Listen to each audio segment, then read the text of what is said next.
ceea ce privește partea de pregătire preuniversitară, evident că la ora asta piața muncii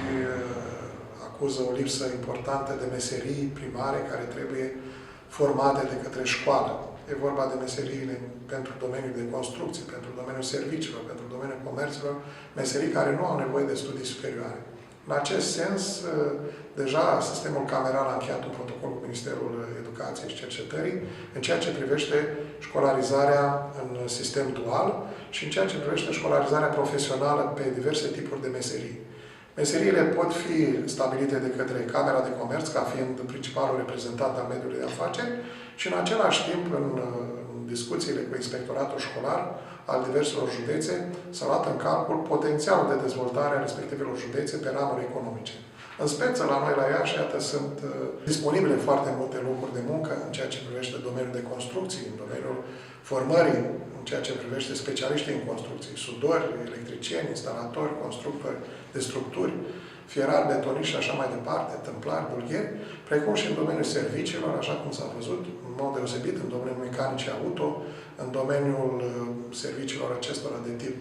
cosmetic, pentru industria cosmetică și, în același timp, servicii sau profesii pentru industria propriu-zisă, cum sunt strucari, frezori, operatori de utilaje.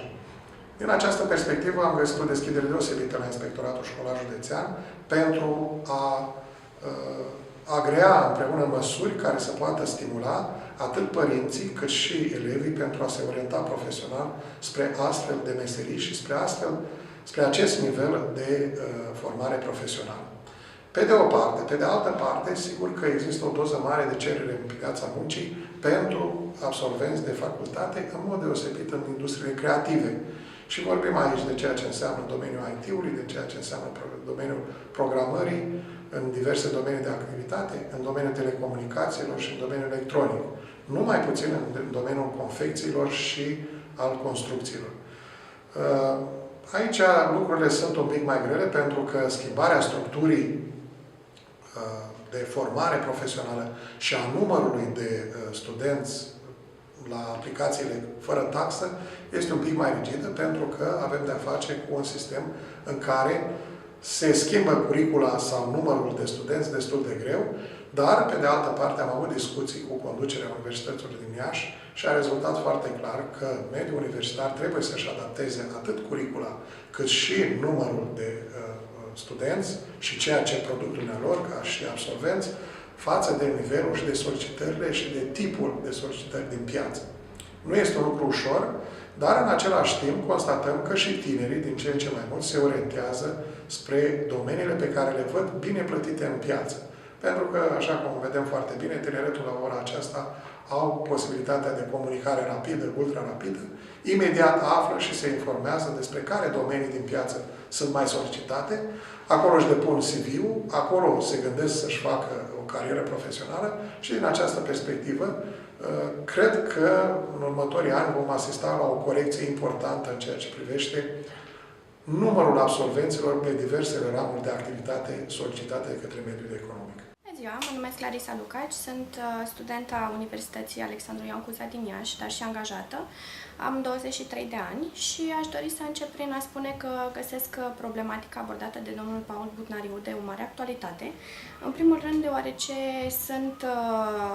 elevi care nu reușesc să promoveze examenul de bacalaureat în România, iar în al doilea rând, deoarece elevii nu își permit întotdeauna să urmeze cursurile învățământului universitar. În calitate de cetățeni ai acestei țări, dar și al orașului Iași, consider că ar trebui să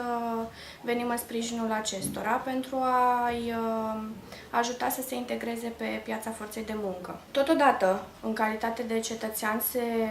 resimt această lipsă a meseriilor pe care le-aș numi eu tradiționale. Consider că inițiativa Camerei de Comerț de a crea un parteneriat cu Inspectoratul Școlar ar veni totodată în sprijinul persoanelor de vârsta a treia care ar putea să se integreze pe piața forței de muncă prin oferirea posibilității acestora de a trainui elevii respectivi. Consider că este o problematică de actualitate și faptul că aceste persoane nu reușesc întotdeauna să transmită ceea ce au deprins de-a lungul vieții și ar putea realiza un parteneriat cu aceste școli pentru a veni în sprijinul elevilor. Există de asemenea elevi care au anumite abilități, dar nu există întotdeauna medii în care aceștia și le pot dezvolta. Prin prisma acestei afirmații aș dori să susțin că inițiativa Camerei Comerțului ar putea să lucreze și la aceste deprinderi ale elevilor care nu sunt întotdeauna apreciate.